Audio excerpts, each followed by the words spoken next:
So to start, we'll just warm up a little bit. I don't want to talk about me too much and spend the time there. So I published a book. I've been in sales all my life. I started cold calling door to door as a 17-year-old on straight commission, straight out of school.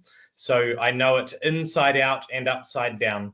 At the end, you can ask me anything about me. I'm an open book and will be open and authentic. So when we get towards the end, ask anything you like. And I can give you, copies of my book, and we've got some resources that we can send through at the end as well.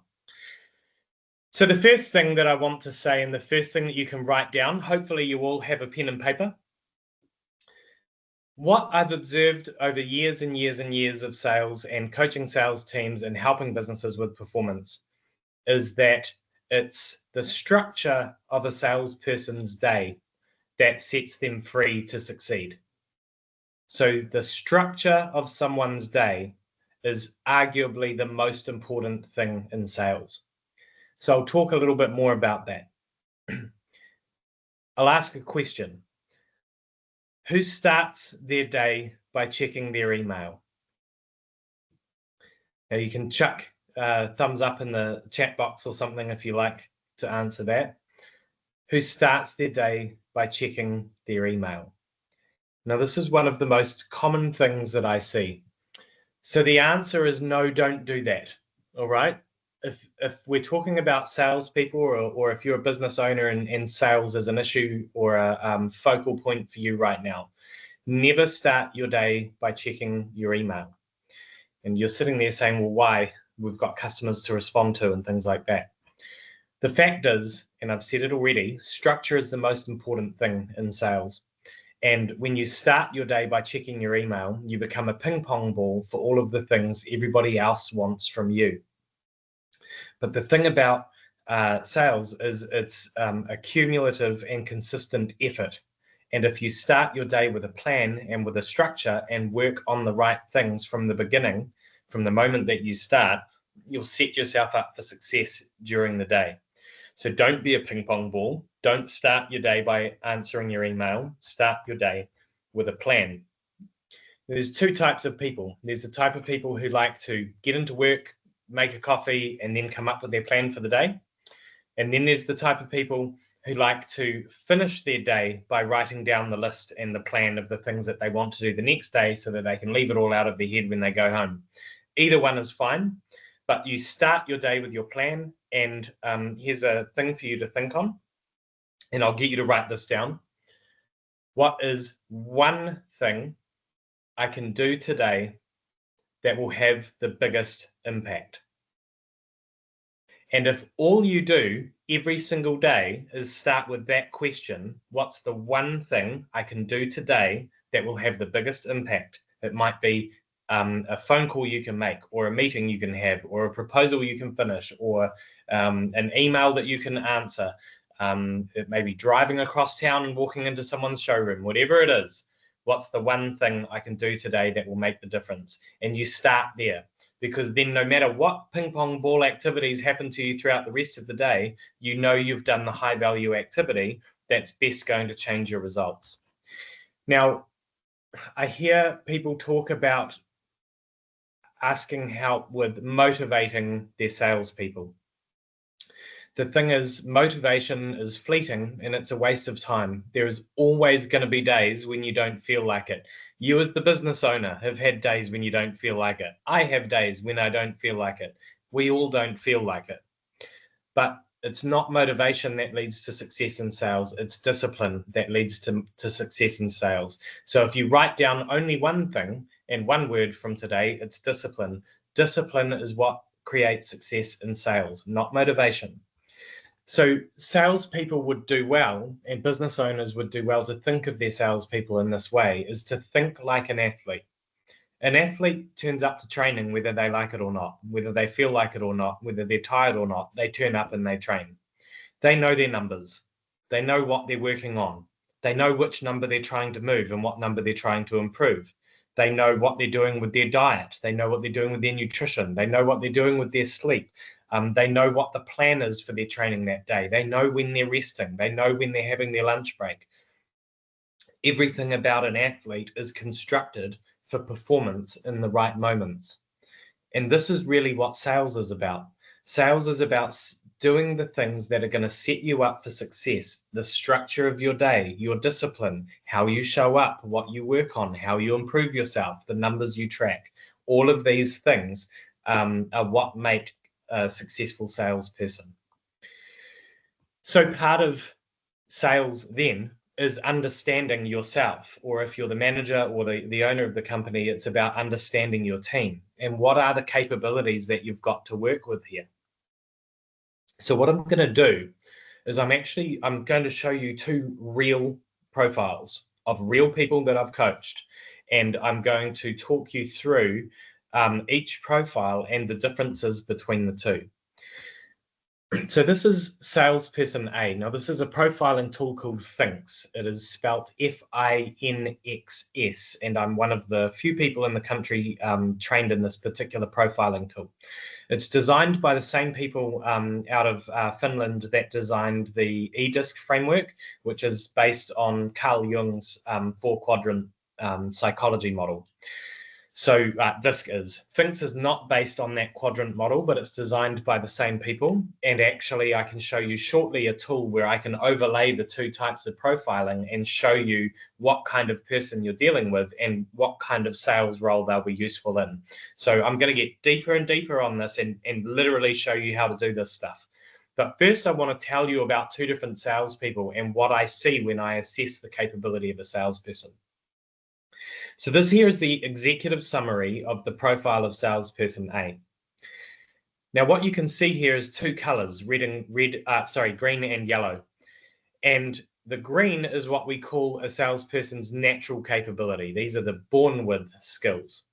And then the yellow is what you could call the learned capability, the things that they've learned to improve over time. And the scores don't necessarily mean what you think they mean. But what you can see here is you've got what you could call hunting or new business style capabilities in prospecting, qualifying, building rapport, following a sales process, and goal orientation, needing approval. Then what we've got is account management style capability. So you've got controlling a sales process, handling objections, questioning effectiveness, active listening, and critical thinking. Then what we've got is what I would call closing capabilities: initiative, presenting, time management, dealing with failure, determined competitiveness, money concept, and emotional distance. So you can see here that this person has natural capabilities that are quite strong in the account management side of sales. Now, to give you an idea about what these percentages mean, any score over 30% is an okay score. Anything over 70% is an exceptionally high score in that area, and 10% doesn't necessarily mean it's a bad thing. It depends on the role you're asking this person to do. So you can see here that if you're hiring somebody or if you're looking at a person in your existing team that you want to use as an account manager to look after an existing portfolio of clients, this person is pretty good for that. They've got active listening and critical thinking skills. They ask good questions. They can control the sales process really well. They've learned to handle objections, and they've got some good initiative and time management skills. Not great, but good enough. So this person is relatively safe hands. They've learned to qualify and build rapport, but they're not strong at opening new opportunity. Now, this salesperson is actually a good salesperson. I've coached her for a long time, and she does really well in a sales management role. But if you were asking her to be a hunter, it may not work for her. Now, this person here is almost a unicorn. In fact, she is a unicorn. I've coached her for a long time as well. And you can see 99% prospecting score. And I can tell you for a fact that the business before she joined was turning over just under $4 million a year. And she has brought in $3 million of new business herself in just 2 years. So this is a hunter profile. But what's really interesting is look at this. Does not care about questioning effectiveness or active listening or critical thinking. So the sales account management part of building a relationship with clients doesn't really care, doesn't care to build rapport, doesn't care to need approval or get to know them, doesn't care about following the sales process, goes out and gets business, qualifies that business, and then brings it into the business and hands it over to the account management team. These are two very different profiles. Each gives them natural capability at succeeding in different roles. Also, you can see down here, natural closer, really good at the closing side of things. So depending on the role you need and the type of growth you're going for would determine which salesperson you would want and why. If you're trying to grow your existing client base and get them to trust you and spend more and spend regularly, salesperson A is the right choice, not salesperson B. But if you want to go and open new doors and create new opportunities, salesperson B is the person that you want. Now, with either of these two profiles as well, there are things that they can work on that are low-hanging fruit that would make them even better with their existing capabilities. And it's not always what you think it is. I often look at these profiles and I try to find where can I get 10% more out of each person quickly, because if I've got a sales team of 5 and I get 10% out of each of those, that's going to make a massive impact for that business within 90 days. So you look at salesperson B here. The low-hanging fruit is actually following the sales process. You can see that she is somewhat gifted in opening opportunities. You can see that she is very gifted in closing. But what salespeople who are gifted don't realize is that they show up often and wing it in the process. What we know is that an effectively designed sales process can do half the work for you. So if all we do is define that process really well and then coach and train her to stick to this process, she will be much more effective because the sales process will do a whole lot of the work, and then you kind of sprinkle her magic in over the top, boom, more performance. Whereas when you look at salesperson A over here on the left, what you can see here is she's got a lot of learned capability. She's learned how to qualify. She's learned how to handle objections. She's learned how to show her initiative. So for this person, it is absolutely about the structure of her day and preparing and planning for her sales meetings so that she feels comfortable in those positions. Now, I could have chosen to improve something like determined competitiveness, the want to win more clients. I could have tried to impact things like prospecting, but actually, if this person is just working with an existing client base, we actually just want her to be structured, planned, and prepared and do a great job in those meetings, which she's well capable of doing. With salesperson B, we already know she's going to create the opportunities. What we want to do is raise the strike rate of the opportunities that she creates, and we want her to make the customer feel more heard. Those two things combined with some good questioning will increase her strike rate. So these are the ingredients of capability that you can find in different people, and then figure out what is the mix of capability that you need in your team in order to achieve your sales strategy. Now, what's really powerful about this is when you're building a team of different roles in order to achieve an outcome, is you can overlay this with the DISC profiling framework, which is by far the most popular one in the world. You probably already do this framework. But the framework basically has 4 types of behavioral profile. You've got your dominance profile, your influence profile, your steadiness profile, and your conscientious profile. Now, most salespeople are down here in the influence, extroverted, talkative, brings energy profile. But that's not necessarily the type of salesperson that you want, depending on your strategy. And often these conscientious people here are engineers, not salespeople, because they're very detail focused and data driven. But if you're trying to sell very complex IT systems, you may want somebody with a conscientious profile. If you want somebody to build long lasting relationships and repeat business with a customer, you might want somebody with this I profile. What I can tell you about the 2 profiles that I just showed you was that the hunter the very rare unicorn, is a D, and the account manager is an S. And these become very commonly found in different teams as you get to see them. And I'll show you this and show you why. So you can think about the DISC profile as being overlaid over a sales role. And a sales role, a hunter is somebody who goes out and wins new business. A farmer is somebody who looks after existing business and creates more opportunity. An account coordinator is somewhat transactional and just takes care of the work that's coming in. And an account manager is a strategic thinker who looks to grow account value through strategic activities. So you can see on the axis here, you've got managing sales and existing business down here in this bottom quadrant versus new business and growing sales. These two roles are great at growing sales. These two ones are okay with new business. An account coordinator is often more transactional. I had a client for a number of years that I coached. They had so much inquiry coming in, they didn't need salespeople. They just had really cost-effective account coordinators who just hammered out quotes and sent them off. And then all they had to do was follow up and ask if they were ready to sign the order. Whereas a lot of us, aren't blessed with that amount of inquiry. So we might want somebody to be more proactive in going out and finding new business like a hunter.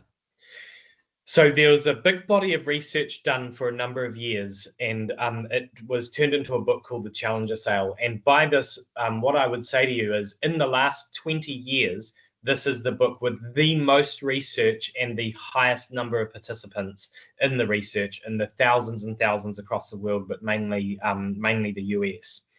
And they've broken that research into types of salespeople. So I'm going deeper again here now, where I've showed you two ways of understanding someone's behavioral profile and someone's sales capability. And now we're going to overlay that in the types of skills and the way that people operate as salespeople. So what you can see here is within this quadrant, you've got DI on the top right, IS on the bottom right, SC on the bottom left, and CD on the top right. That's the DISC profile overlaid over the Challenger profiles research. What the Challenger sale research found was that the most successful salespeople are challengers and lone wolves.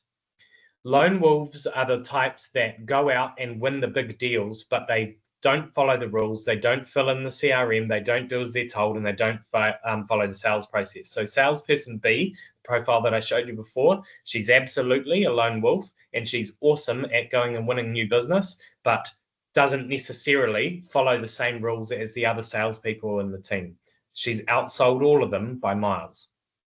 Now, the Challenger seller is the most consistent salesperson. They will most consistently make sales over and over and over again because they're comfortably challenging the prospect on what the prospect thinks they need to buy.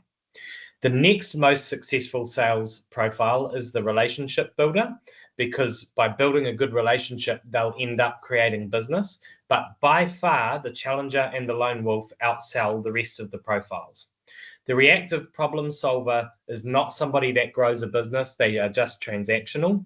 The hard worker, try as hard as they might, don't set the world on fire. Or set it alight. They really battle to get the sales. So what you're trying to do is find the right mix of skills, capability, behavioral profile, and way of operating that comes natural to somebody, and then put them in that role. So what this here is what I call the blueprint for success. And this can be a person who's existing in your team, or this can be a person that you want to hire to bring into your team as part of your growth strategy. Now, the first thing you have to get clear on is, what is the role? It is very rare. I've found it occasionally in different people, but it is very rare that you find somebody who can be an awesome hunter and an awesome account manager and an awesome closer. Usually somebody is incredibly good in two of those areas. So you've got to ask yourself, what is the role we're hiring for, and how clear are we on what outcome we want out of that role? Are we asking this person to go out and win business that we don't have? Or are we asking this person to look after our existing customers and grow their expenditure with us? Or are we looking for somebody to kind of do a little bit of both?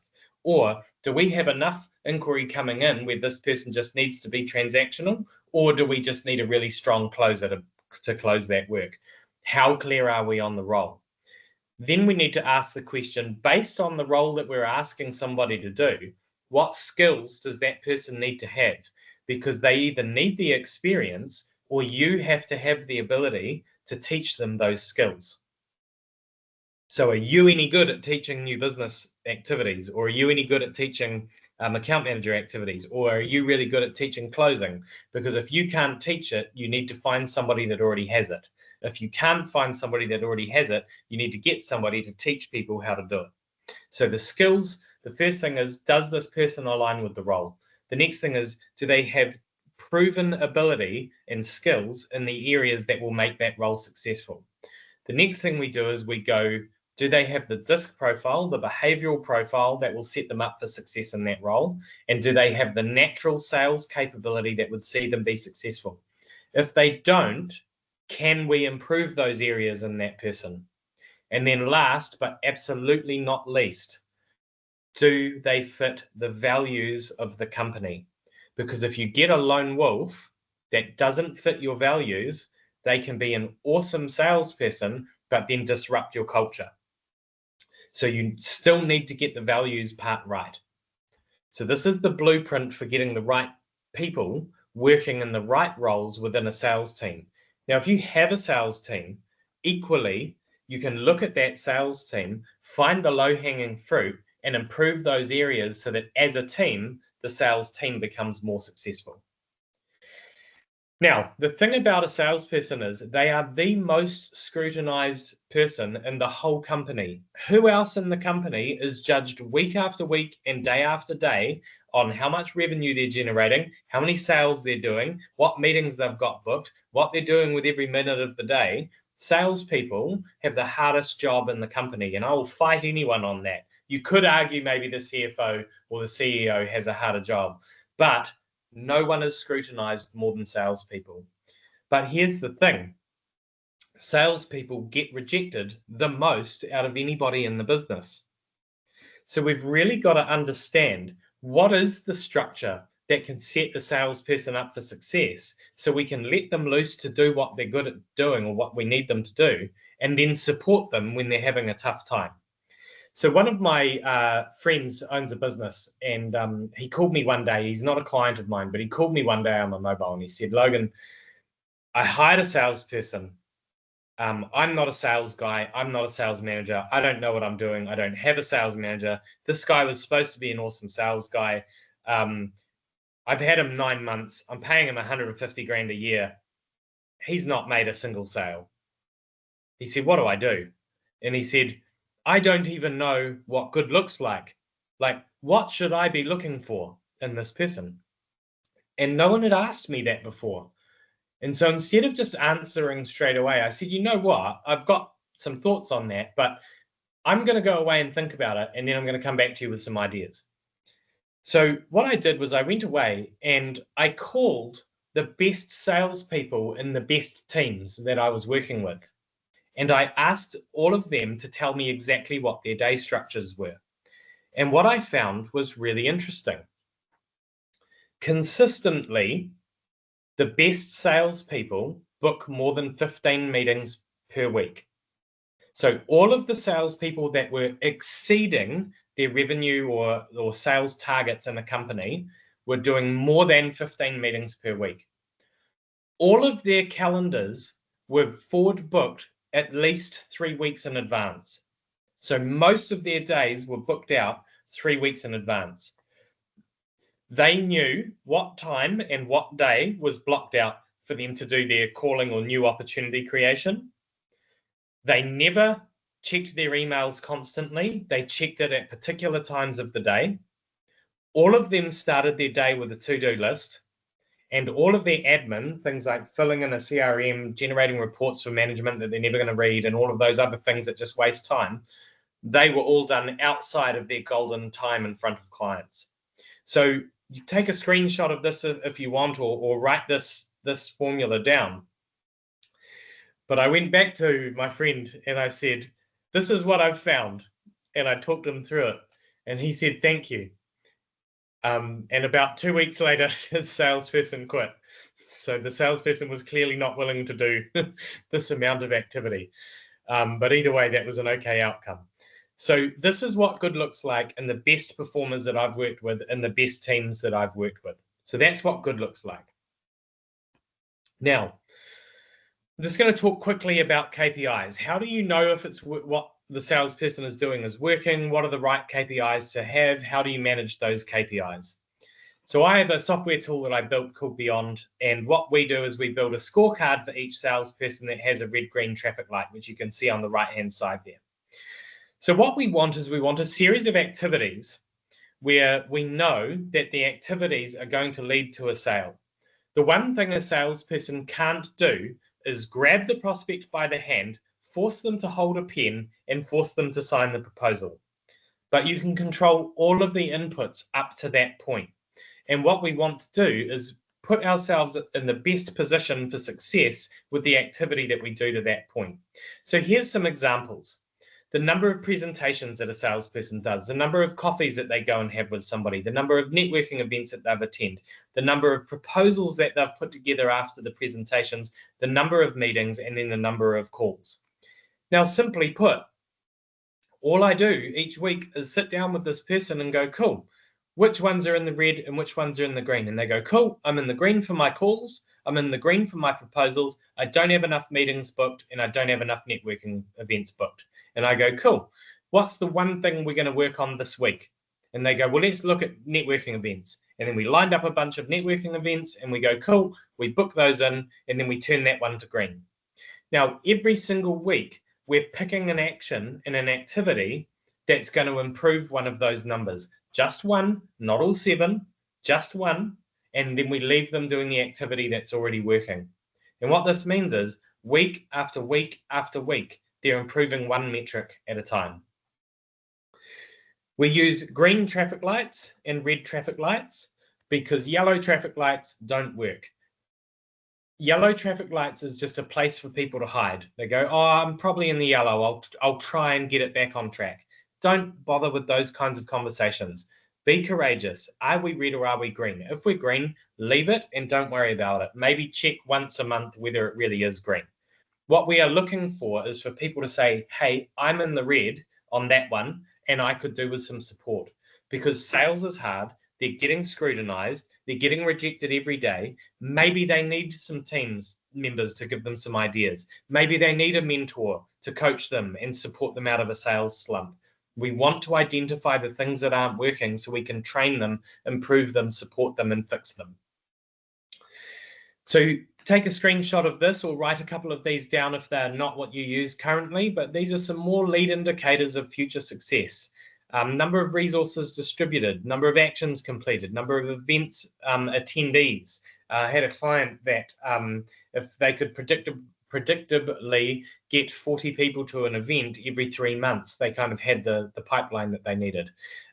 Factory tours can be a lead indicator. The number of demonstrations of a product can be a lead indicator. So these are some of the things that you can be measuring depending on what you think feels right for your business. Now, how do you diagnose the performance if things aren't working? There's 2 things that is happening in a business, and this is the truth. Either they're doing enough activity, but they're not doing that activity well, or they're not doing enough activity and they are doing the activity that they are doing well. If you're doing the amount of activity and you're doing that activity well, you will have sales success. If it seems like the person is trying, but the success isn't coming, we have to understand, are they doing enough activity? Are they doing the numbers? Are they doing enough meetings? Are enough proposals being presented? If they can look in the mirror and say, I genuinely am, I've got 15 meetings booked, I've got 5 proposals live at the moment, I'm trying my best, then we need to diagnose where in the process of selling have they become less effective, because it happens to all of us. And when we can identify it, we can fix it. So if something's going wrong, what are we looking for? What KPI is in the red most often? Is it the new meetings? Is it the phone calls? Is it the coffees? Is it the networking? Is it the proposals? Is it actually closing? Where is it going wrong in the sales process? Are the expectations clear that they need to meet? Are they in a role that suits their profile?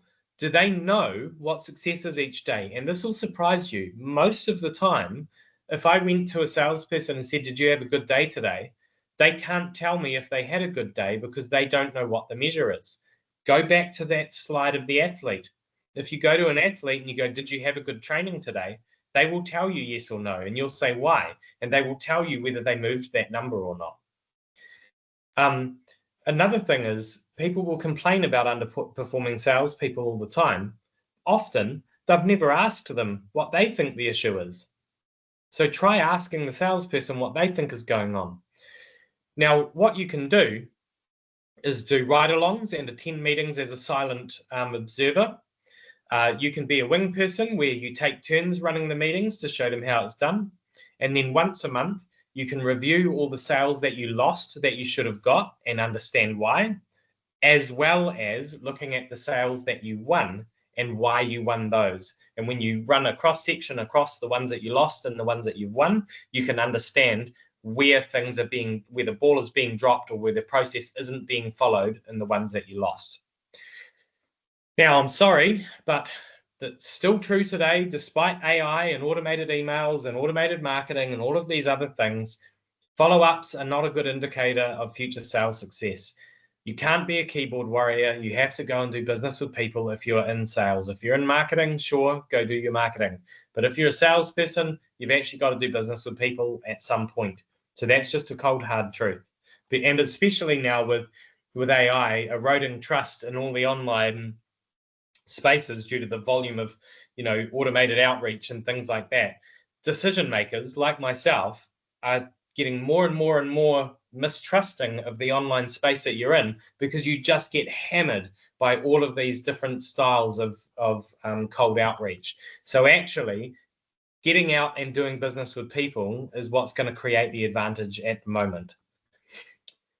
What does a good sales meeting look like? You want to capture the wins, address the roadblocks, bring new ideas, review the KPIs, identify the progress that can be made, thank those that have done extra, and help those that are stuck. If all you do week after week is this in your sales meeting will be much, much more effective.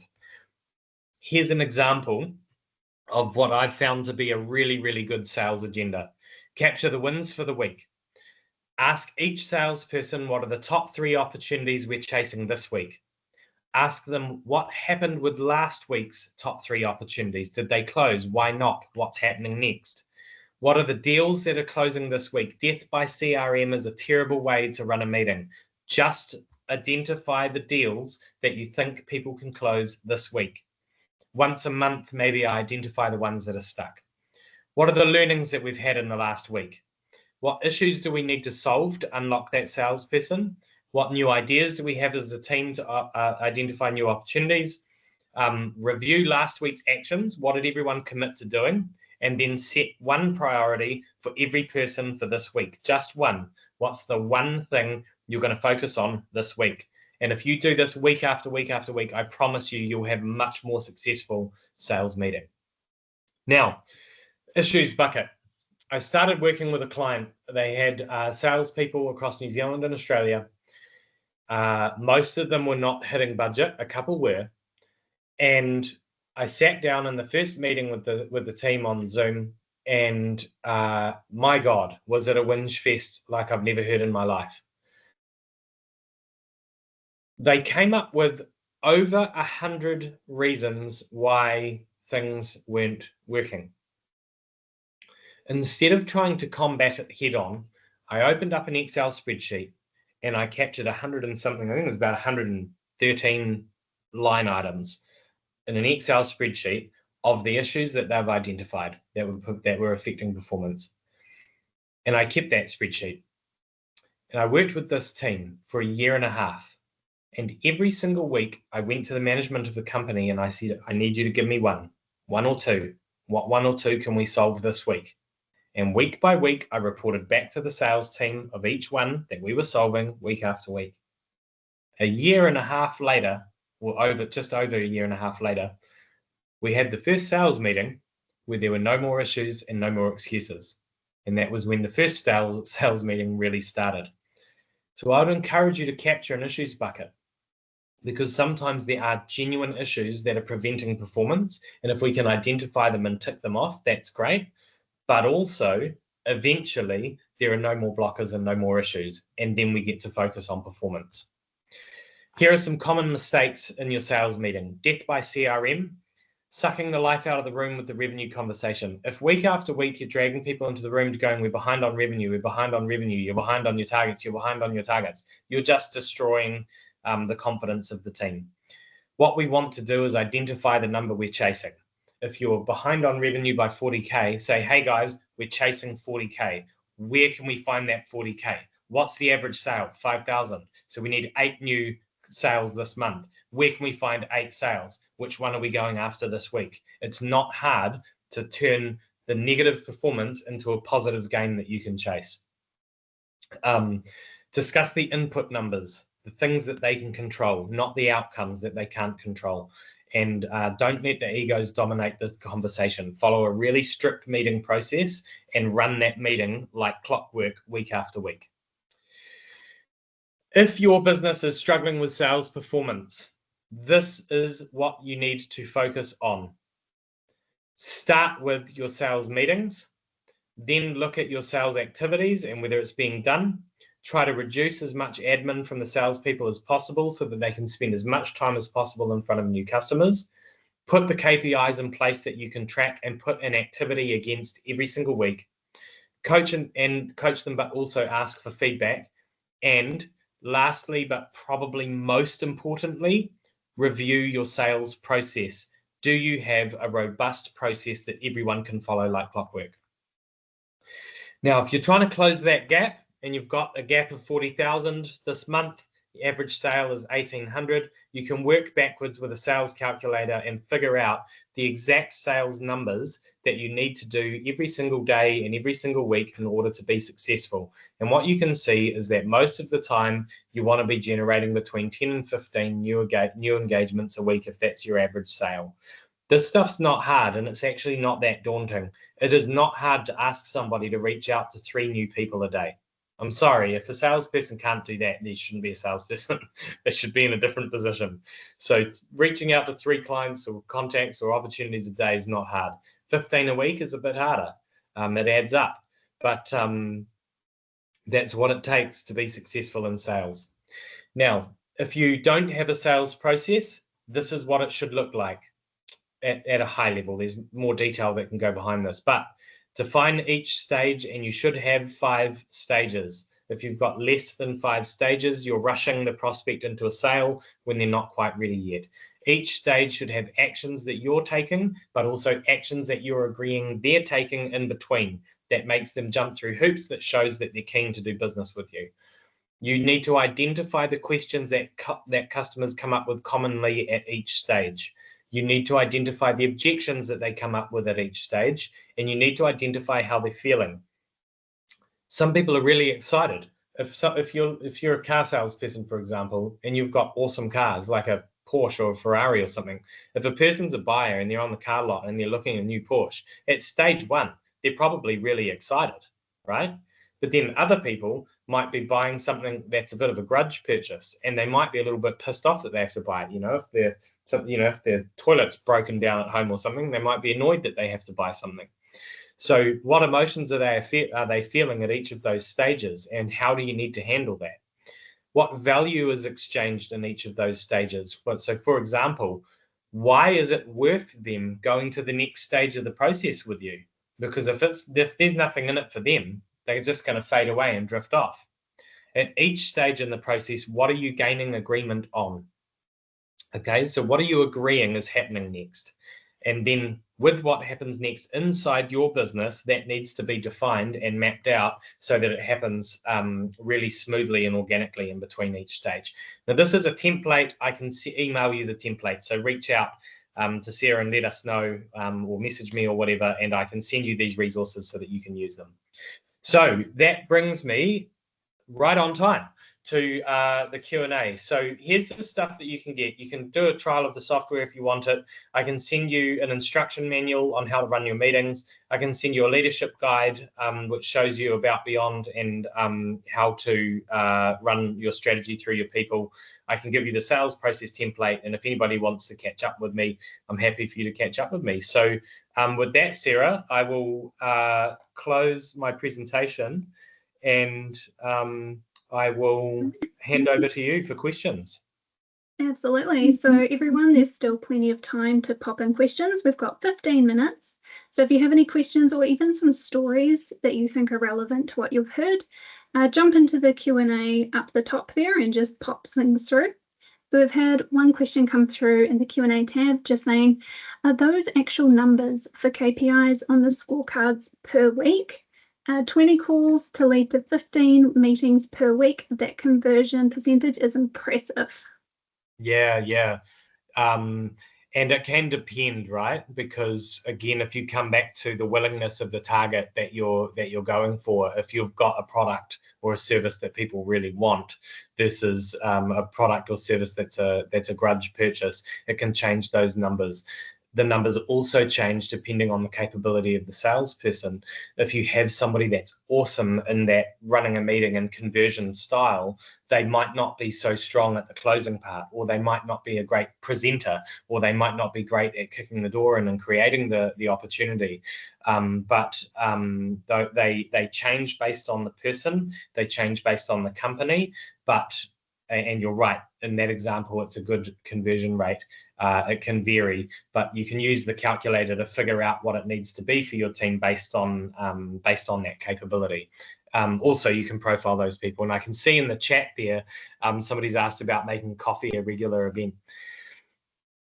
Yes, and I think as mistrust builds more and more in the online domains over the coming years with the saturation of AI, I think sitting in front of people and having a coffee and talking about opportunities and asking how you can help people and asking if they know somebody who can help you can be a really good slow burn indicator of future opportunities. So I probably do realistically 2 to 3 coffee meetings a week where I don't have a sales agenda, where I'm just meeting with people in my network to catch up, ask how they're going, ask how I can help them, and then them ask how they can help me. And often it will lead to an introduction or, in my case, like a speaking event, like this kind of thing. And so the coffee things I think is really important because it opens up the network more for the salesperson. It doesn't have to be coffee, it can be wine, it can be beer. If you don't want people sitting having coffees, networking events would be the next best thing. But there is a little bit of luck in the sales game. So if you can put yourself in positions where you're meeting new people or being introduced to new people all the time, that's where the luck element starts to come into it. Fantastic. And I see Alicia has asked, when would you say the golden time of a salesperson's day would be? Great question. I'll give you some examples of some not golden time. End of the day on a Friday, remarkably hard to get a hold of anybody, right? Monday mornings, first thing in the morning, what are we all doing? We're all in our own internal company meetings, right? Remarkably hard to get a hold of people. After lunch on a Monday, golden time to do meetings or catch up with people or call people. First thing in the morning, mid-morning on a Tuesday, golden time. After lunch on a Tuesday, golden time. Same with Wednesday, same with Thursday. What you will find is often also depends on who the target is that you're trying to reach. Like, for example, I've found that it's easier to get an MD like myself, easier to get me at the beginning of the morning before everyone's at me. In the beginning of the day, from that kind of 8:30 through till 10, like you just can't get a hold of me. Later in the day, towards the end of the day, when everybody's stopped trying to get a hold of me, you can usually catch me then. And so if you're thinking about the target that you want to reach, or the customer that you want to engage with, you've got to think about what their day looks like. So often I know people will do calling on a Friday morning and on a Tuesday morning, 2 good days to do like phone calls and actually getting through to people, and then meetings really well structured through Wednesday to Thursday, where you're stacking, 5-6 meetings in a day. One of the women that I coach, she's one of the ones that exceeds her budget every time, and she was one of the ones that I interviewed, and I said, what does your day look like? And she said, well, when I'm around town and I'm around my area, I'm doing about 5 meetings a day. And I was like, cool. So that's that 15 a day that stacks up, right? But here's what she said that was really interesting. When she's traveling out of town, she stacks 8 meetings a day in order to be more efficient because she wants to get home to her family.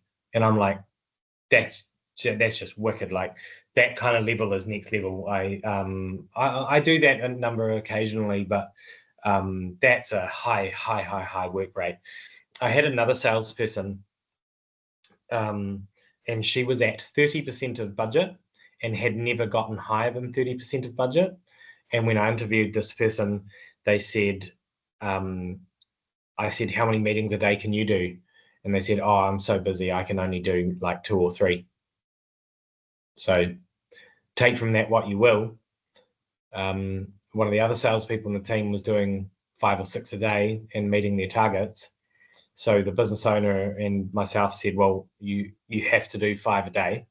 And this person did not like that and resisted it, but did it reluctantly. And within 3 months, for the next 3 months, she was at 70% of budget. So the numbers work. But that person didn't stay with the company because that kind of pressure and level of activity was not feeling right for that person. So whereas the other person loves to operate at that kind of pace. And so again, the natural capability and the profile of these people does matter depending on what you're asking them to do. Cool. Excellent.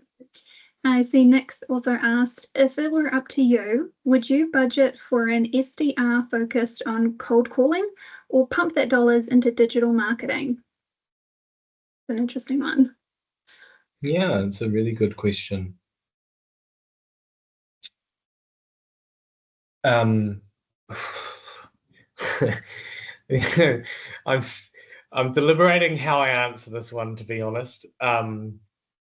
I'll answer it in 2 ways. I'll answer it as Logan, a business coach, or I'll answer it as Logan, the advisor, and I'll answer it as Logan, a person with an opinion. And Logan, the person with the opinion, believes that the people making the money out of digital advertising are the digital advertisers. Google's making the money and Facebook's making the money, and a lot of other people aren't. That being said, I employ a social media manager and a marketing person, and we, put money into those channels to varying degrees of success. Logan, the advisor, where it's not an opinion, would be saying, what's the business strategy and what are we asking the SDR to achieve, and where is that target market and how are we expecting them to make those contacts? Because I would back a really good one to create those opportunities over digital marketing. I would back them to be more successful than the marketing, depending on the strategy and what they're armed with. I've seen a few clients have like rip-roaring success with digital marketing, and that's not my area anymore. I do have a master's degree in marketing, and but it's so old now, it's just not relevant anymore. I don't know the digital space very well. So I'm not really qualified to speak on digital marketing, but I am a qualified marketer and I am a qualified SDR. So through experience. So I would back the SDR to have the impact as an advisor if the strategy is right. If the data that you're getting back out of the digital environment is kind of helping you calibrate and zone in on the right people that are responding, then that could be a strategy in itself. Like if you started with the digital and then see who's engaging and then get that information, which profiles, where, which geographies, etc., then you could use that to arm an SDR at a later point because you've got data that proves that there's a market there that you can tap into. Hopefully that answers your question. If it doesn't, feel free to ask a follow-up. I'm happy to go into it more. Perfect, thank you. So Mike has asked, what is the cost of the FINX assessment? Oh, yeah, the FINX assessments. My team can clarify this, but I think they're about $190 each, so not much at all, really, given the depth of insight that you get. And then I just spend time debriefing you on the profiles to show you what it is. If you got like a sales team of 10, I just do that for free. But if you're asking me to do it regularly, then obviously there'd just be a charge for doing that. But most of the time, if you're looking to get help with that kind of thing, I'll just do the first couple of sessions for free as part of adding value to the relationship. But $190 for the FINX profile. The DISC profiles, I think, are 190 as well, but they're 150 if more people do it. So yeah, they're in about that domain. Awesome, thank you. So Alicia has commented, 8 a day, I'm guessing of those sales meetings, is amazing. It would be very mentally draining to sustain. Absolutely. And I think burnout is probably a big thing amongst salespeople.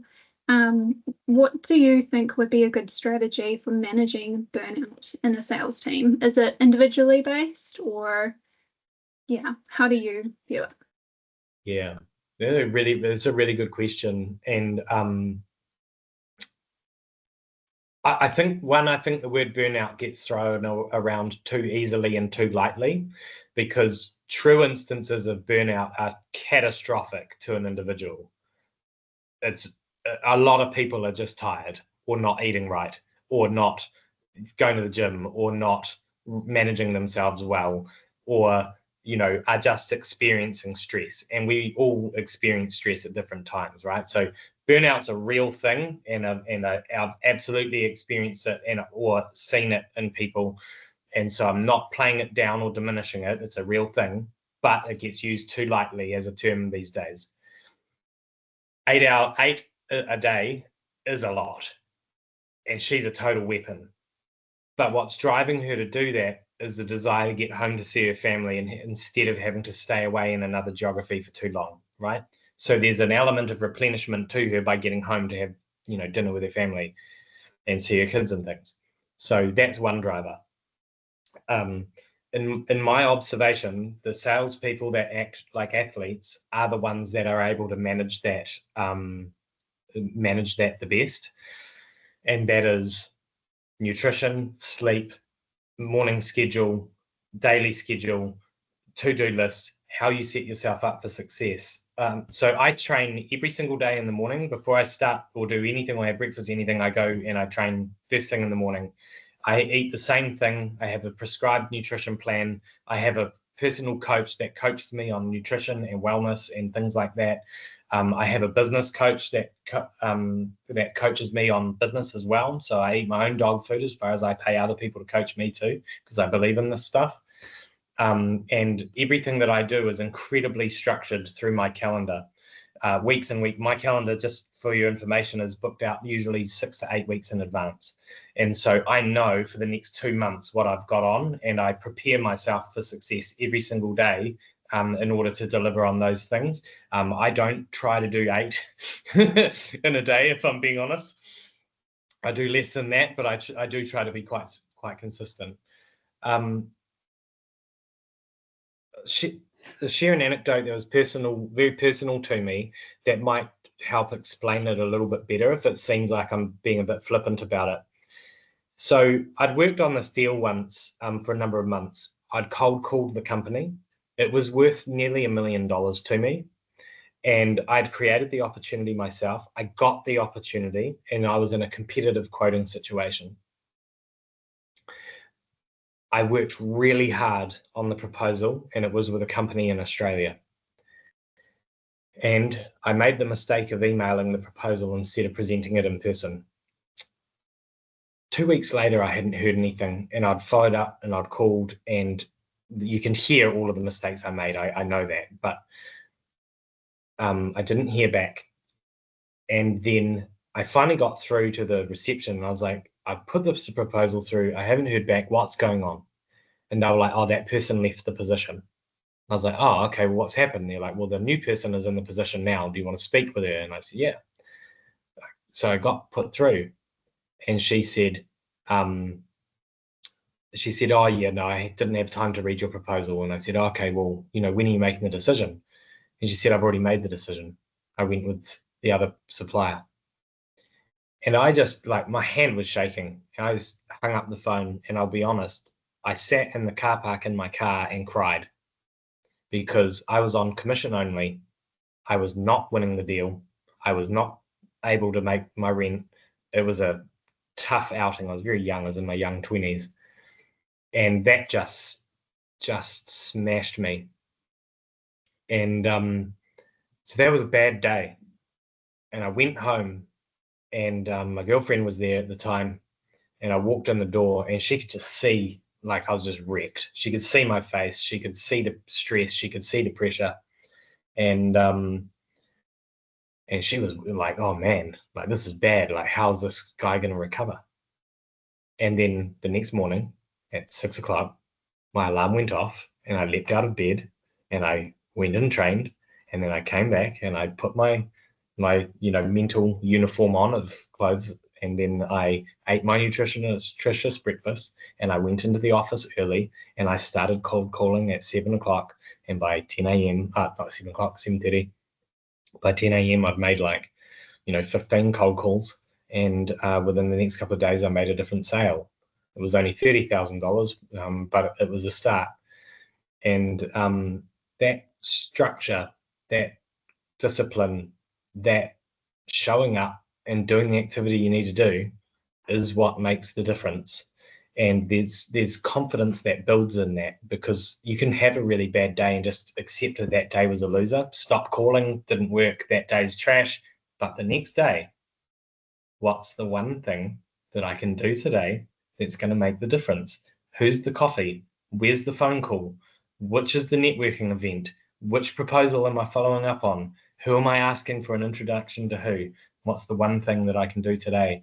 So genuinely, I've experienced the worst of the worst on straight commission. I've experienced the highs of winning like multi-million-dollar deals and capital raises and things like that. And there's no difference between a $1,000 sale and a $1 million sale. You've got to show up, do the work, and do what you've got to do. You got to think like an athlete. So my advice is really to look at all of the things in your life that set you up for success, and then just do it with discipline and consistency. Hopefully that answered the question in a long about way. That was amazing. Thank you, Logan. And I see Alicia has commented there saying, I love take back what you can control. Absolutely. Yeah. Absolutely. So thank you so much for that human aspect. It's been amazing. And honestly, I think a lot of this can apply to more than just people in sales. The whole learning about different attributes for the team, really amazing. So thank you again, Logan, for taking time out of your day to be here and to present to us today. And thank you everyone attending for also making that time out of your lunch day to be here as well.